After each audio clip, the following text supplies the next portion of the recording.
That day, we were having a barbecue in the garden with my daughter and son-in-law. Under the warm sunshine, the scent of cooking meat filled the air. We're running low on beer. Emily, can you grab some more from the shed and put them in the fridge? My husband, Mark, said to me. Sure. 4 or 5 cans, okay? Hey, could you help Mom with that, John? Chill whatever beer we've got. Our daughter, Chloe, asked her husband, John. With a smile, John readily agreed, of course, and followed me to the shed at the back of the garden. The shed was relatively new, and now just had several boxes of beer stocked up. As I went to lift a box from the back of the dimly lit shed, John, behind me, suddenly pressed down on my back, trying to force me to sit down on the ground. I reflexively twisted my neck and peeked at John's expression. Seeing his unusually desperate look, I instantly felt a fear that he might attack me. What? Hey, what's going on?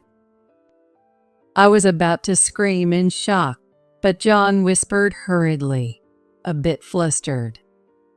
I'm sorry. Just a little patience. What? There's something I really need to check. John, losing his usual gentle smile, looked at me intensely with a seriousness I had never seen before. And I would witness an incredible scene with him. My name is Emily. On a pleasantly warm spring day, after a short illness, my husband had passed away and gone to heaven. Since losing him, my daughter Chloe and I had been living quietly on our own, leading a modest life. Years of living just the two of us continued, and through a friend's introduction, I met a man named Mark. Mark was the same age as my late husband and slightly resembled him in stature. Initially, he was just a good friend, but gradually Mark and I began to be aware of each other. However, as I walked beside Mark and caught myself smiling, I couldn't help but feel terribly guilty. There's no need to rush. I can wait forever, Mark said with a calm smile, walking slightly ahead of me. Despite being drawn to his kindness, I continued to struggle with not being able to let go of my late husband. 7 years after my husband died, I passed my husband's grave over to his relatives. His sister gently placed her hand on my shoulder, and, though she didn't meet my gaze, she smiled kindly and said, "Thank you for everything." I bowed my head, hiding my tears, thinking I might never visit his grave again. A few months later, I decided to marry Mark. We moved to a new home, and I decided to start from scratch, throwing away all my clothes and furniture. I felt that keeping anything from my previous marriage would hurt Mark. Initially, Chloe was a bit bewildered by our marriage, but she gradually started to get along with Mark. Since they had often hung out together before our remarriage as friends, she adjusted surprisingly quickly. Chloe had just turned 15. She started wearing flashy makeup and going out, and it wasn't long before she began to sweet-talk Mark for spending money.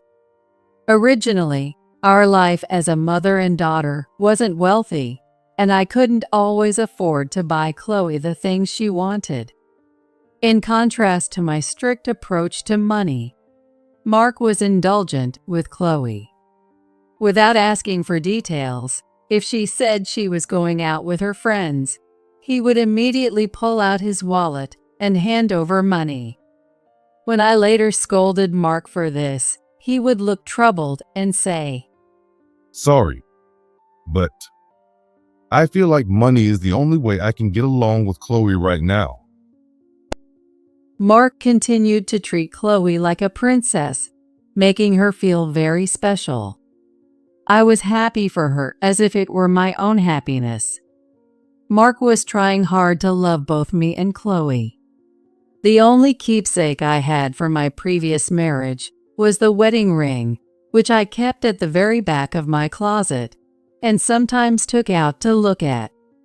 But feeling that even this was somehow wrong, I sent it to my former in-laws with a simple letter. I'm sorry, but I want to move forward.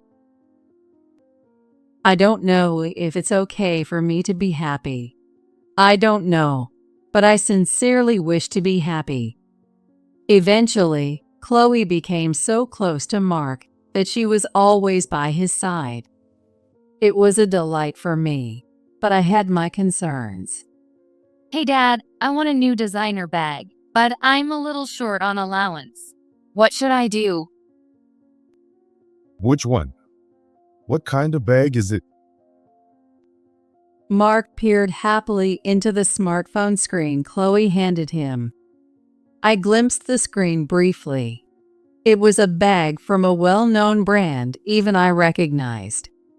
Chloe scrolled to show the price, and Mark, looking a bit troubled, rubbed the back of his head. It's quite pricey. But, well, wait, okay. If it's what Chloe wants. Really? Yay. Thank you, Dad. Chloe hugged him, and Mark smiled broadly, his mustache twitching with delight. Since getting married, I felt Chloe's sense of money was becoming skewed. Perhaps it was a reaction to our previously modest life, but she had started to ask Mark for things, always with a smile, rather than asking me. Chloe, stop wasting money. It's okay. I'm not asking Mom anyway. Right, Dad? Chloe and Mark looked at each other and laughed happily. I'm going to marry a handsome and kind man like Dad someday. At her words, Mark's smile grew even wider, his face crumpling into a grin. With that promise, Chloe returned to her room to study. She was seriously preparing for her nursing school exams, hoping to enroll after graduating from high school. To avoid distractions, we kept the TV off at home, and I had a small radio in the kitchen that was always on. Our life was very happy. It was so happy that I sometimes forgot that my previous husband had died. But occasionally, when a song from my youth played on the radio, I would remember him. The melody, the lyrics, they squeezed my heart, and I felt tears welling up. Don't look so sad. It's okay. It's just one bag. Mark said something completely off the mark, and I just smiled wryly. I realized I had to stop giving in to Chloe's requests for money. Mark, who had started his own business when he was young, sometimes wrote off payments as business expenses. It wasn't a commendable act, and it could affect the business's finances. So even when I strongly cautioned him, Mark continued to disregard my advice. You really spoil her. Those days continued until Chloe graduated from nursing school and started living on her own. As a nurse, she worked hard and did well. When Chloe turned 25, she began dating a man her age named John and eventually decided to marry him. When I first met John at our house, I was surprised, though I tried not to show it. Chloe had always declared, I'm going to marry a handsome man, yet her fiancé John, though a decent young man, was not the universally appealing type of handsome. John, who smiled gently and wore the attire of a well-bred heir, was, according to what I heard, the son of a wealthy family. After they married, they visited us often, And John was always kind to Mark and me, reassuring me deeply that my daughter had married a good man. One day, Mark suggested we have a barbecue in our garden. The weather was clear, with a brilliantly blue sky, and several birds were singing overhead. Mark, enthusiastic from early morning, expertly grilled the meat while chatting happily with Chloe. John was looking around, trying to spot the bald eagles singing overhead, but eventually he gave up and poured a drink into his glass. Oh, looks like we're running out of beer. Emily, could you grab some more from the shed and put them in the fridge?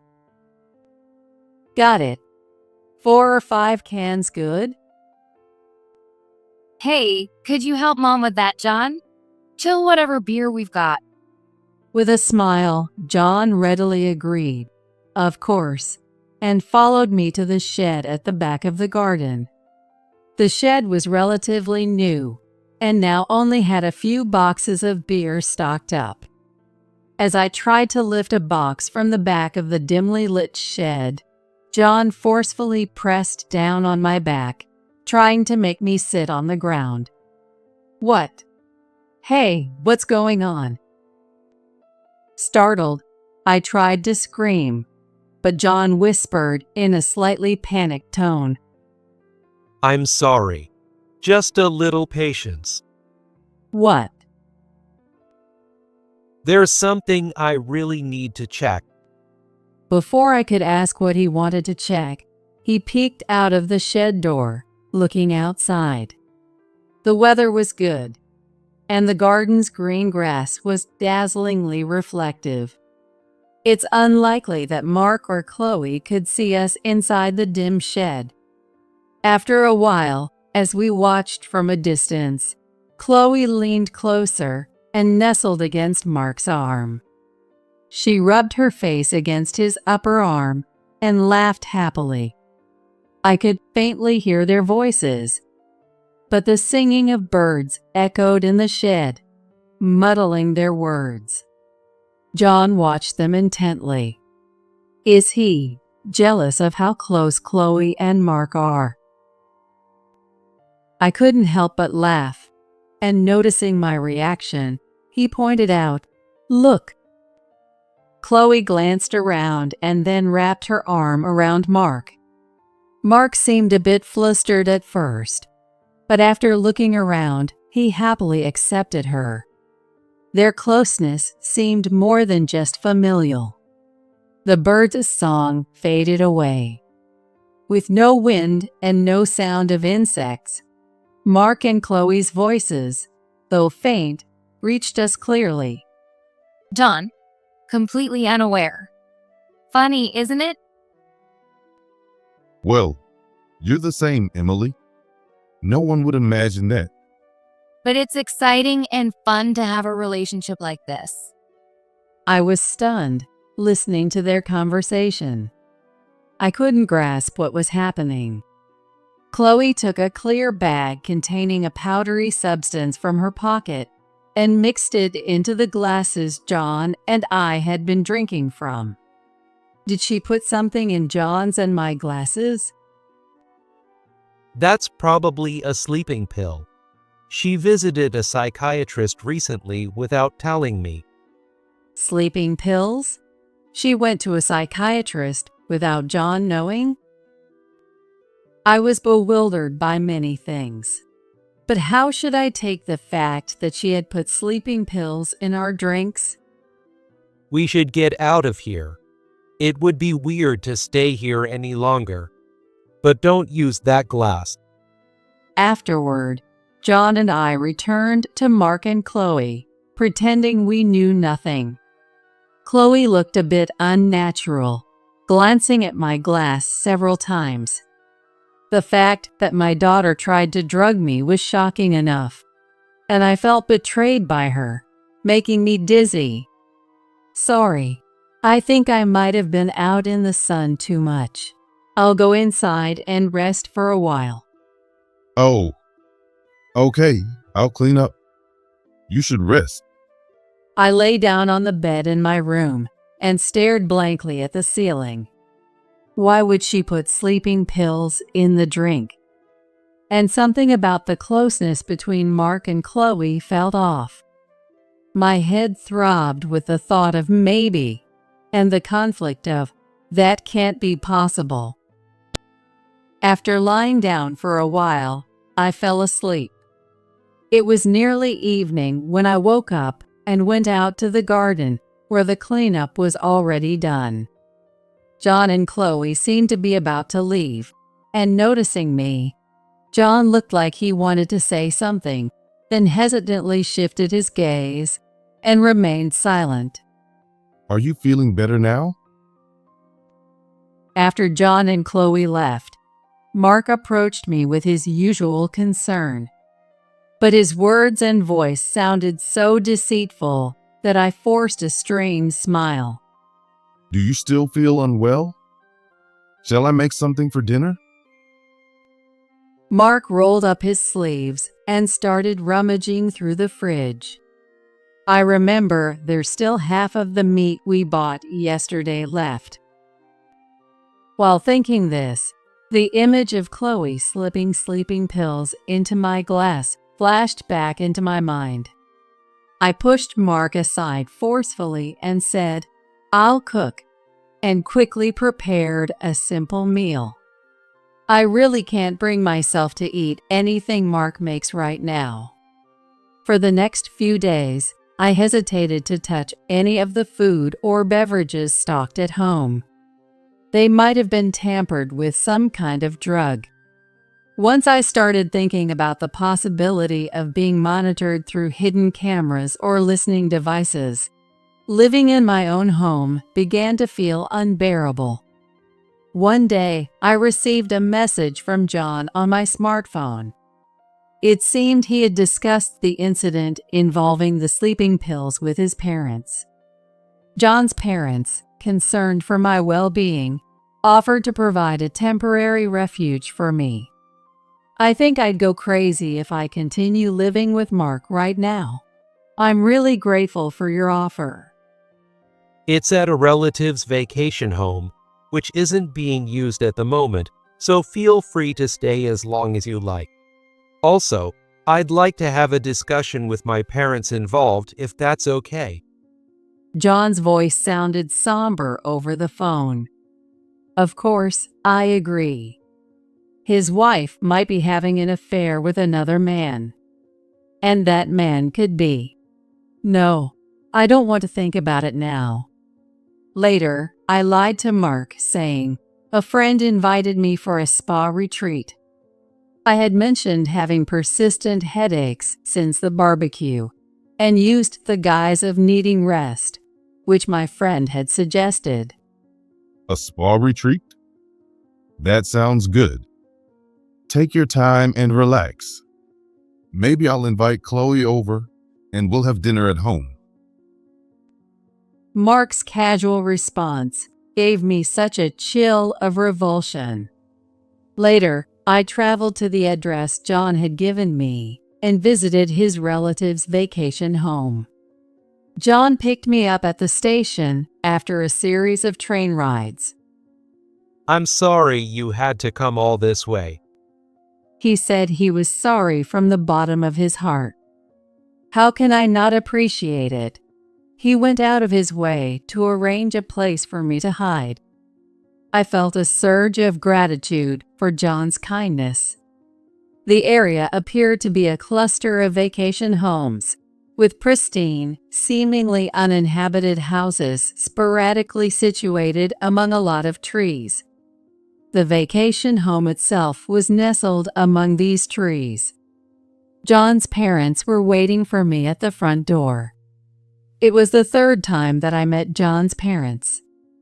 It was only at the time of the marriage family meeting, the wedding, and this time. I had heard from Chloe that they were quite wealthy, and I felt slightly intimidated. I thanked them for sheltering me. Thank you so much. I'm sorry to rush this, but could we start the conversation inside? Once inside, a discussion immediately began with John and his parents. Apparently, John had already told them about the sleeping pills incident. He also explained how Chloe's spending had inexplicably exceeded John's salary since their marriage. It was a painful thing for me to hear as her mother. The source of the money Chloe is using is unclear, so I want to resolve that too. My parents will propose a donation to Mark's business as a way to let him show his cards a bit. Let him show his cards. That phrase caught me. What will we find out by doing this? As I pondered the path ahead and what outcome it might bring, John looked intently into my eyes and smiled when our gazes met. Perhaps we're just worrying over nothing. Shall we play a little trick to see if we can live peacefully again? I couldn't help but laugh at John's suggestion. It's probably an overreaction. No, definitely not. We were merely trying to clarify a nearly certain answer. After a few days at the vacation home lent by John, I regained my composure and felt guilty about imposing for too long, so I decided to return home. A few weeks later, John's parents officially notified Mark's company of their intent to make a donation. Given their wealth, the proposal was readily trusted, and Mark and Chloe joyfully agreed without even verifying the specifics of the financial contribution. I quietly observed the two of them celebrating. Back at home, staying indoors became somewhat distressing, and I recently made it a routine to go for walks. Right in front of our house stretched a field of wheat, with green stalks of the same height covering the area. While walking on the lightly trafficked, paved road, I looked up at the birds flying in the distance. Life after the funding proposal was discussed became a spray of extravagance. Mark, assuming he had secured the funds, purchased a luxury car under the guise of a company vehicle. On the other hand, Chloe indulged in expensive beauty treatments and nail salons. Even if savings were depleted, they acted as if more money was on its way. Mark's naive calculations were transparent. One day, both families arranged a dinner meeting to discuss the funds. Mark and I, along with Chloe and John's family, gathered at our home. Mark thanked John's parents again and again. I really look up to John. Chloe is always saying how happy she is to have married such a wonderful person. Mark tried to flatter John's parents, but they set down the documents on the table without a smile. Thinking it was about the donation, Mark joyfully said, "Thank you," and began to read through the contents, his face gradually turning pale. When we did some checks on your company as part of our investment due diligence, well, we discovered some shocking truths. Mark, sweating profusely, read through the document. It contained two main points: evidence of an inappropriate relationship between Mark and Chloe, and a tax audit concerning expenses claimed as company costs. The evidence that my own daughter was involved with her stepfather made me want to cover my face. Chloe had been getting Mark to buy her luxury items and beauty treatments, all falsely claimed as business expenses, resulting in back taxes. We can't possibly invest in a company like this. But it's too late now. Mark was upset and spilled the tea before him. Soon Chloe, who was nearby, sat up to wipe the tea with her trembling hands. Chloe, we're getting a divorce, and I'll be seeking alimony. What? What do you mean alimony? You were unfaithful. It's only natural. And also Emily will do. John turned to look at me. Mark, still staring at the documents, turned his fearful eyes towards me. Of course I'm divorcing Mark, and I'm going to ask him for alimony. What nonsense are you spouting? How could this be? Mark choked on his words, shaking as he dropped the documents to the floor. Chloe, looking terrified, approached Mark and pointed at John, her lips quivering. It's not true. The real cheater is John. John and Mom were having an affair. Until the very end, Chloe spewed nonsensical excuses and tried to shift the blame. Mark and Chloe made futile attempts to deny the accusations, but the conclusive evidence made it impossible to escape the truth. Eventually, as if resigning himself to the reality, Mark slumped his shoulders and quietly began to speak. He admitted to having been involved with Chloe, acknowledging that there was no love in their relationship. Initially, he had resisted Chloe's advances, which were motivated by financial gain. But as Chloe became more feminine and attractive over time, and I aged and lost appeal, he made his choice. I'm a man after all. Not blood related. I couldn't help myself. It was Chloe's idea to spike our drinks with sleeping pills during the barbecue. After drugging John and me, their plan was to undress us, put us in the same bed, take photos of the scene, and then demand alimony. How foolish. I looked at them both with utter disdain, feeling far beyond mere contempt. I'm truly sorry. Please forgive me. I beg you. I'm really sorry too. I don't want to break up with John. I said nothing, just kept staring at the two of them as they continued to bow their heads. No words came to mind. There was no way I could forgive them. How could I forgive them? Chloe, growing impatient with my silence, suddenly looked up and forcefully grabbed Mark's sleeve.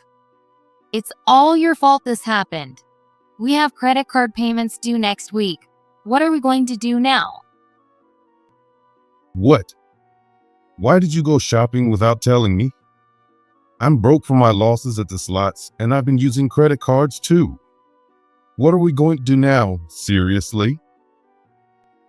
This must be what they call a total mess.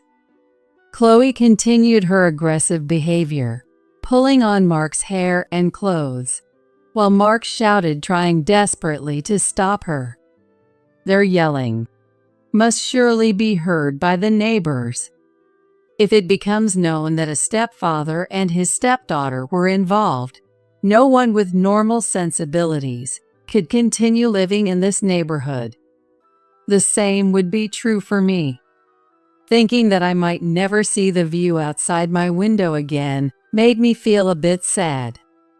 Afterward, Chloe and John divorced and moved far away. Chloe's life went downhill as she got into the nightlife, drowning in alcohol and accumulating debt. After paying a substantial amount of alimony, Mark was chased by debt collectors. His company went bankrupt, and he vanished almost like a fugitive, now living as a homeless person. After his divorce from Chloe, John found a suitable partner. I received alimony from Mark. Despite being chased by debt collectors after his company went bankrupt, how he managed to gather such a significant amount for alimony remains unclear, but he showed me his responsibility in the end. After divorcing Mark and selling our home, I decided to return to my parents' house. On the plane back to my hometown, I thought about many things. I had lost my husband to illness, remarried, then divorced again, and was even betrayed by my own daughter. How should I face my parents now? Around my parents' home, there are many wheat fields. Dragging my large suitcase, I continued down the long asphalt road. The weather was warm, just entering early summer. When I returned, my elderly parents didn't ask for any details. They simply accepted me. Why didn't my parents ask me anything? Were they pitying me? Yet, they didn't treat me like a delicate issue, but naturally accepted me. While looking out at the tranquil countryside, I knew I had to reassess my life. I managed to find a stable job through the local agricultural cooperative, thanks to my father's help. Since then, I've developed a good relationship with John's parents. We meet seldom, but when they are nearby, we sometimes have dinner together. What? Years after returning home, one spring, an unexpected event occurred.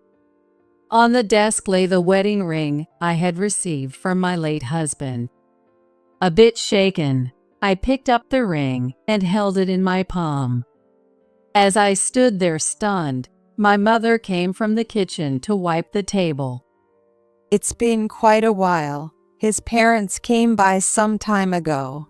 They insisted that they wanted you, Emily, to have it. I stood speechless. Outside the window, there were wheat fields. In the clear blue sky, a bird continued to sing as if to claim, "I am here." Tears overflowed, and I slung my bag over my shoulder and rode off on my bicycle. I kept riding through the deserted wheat fields, sweating from my forehead, but continuing forward. What should I do now? I don't know, but I will keep moving forward. I think I'll save my complaints for after I've lived my life to the fullest.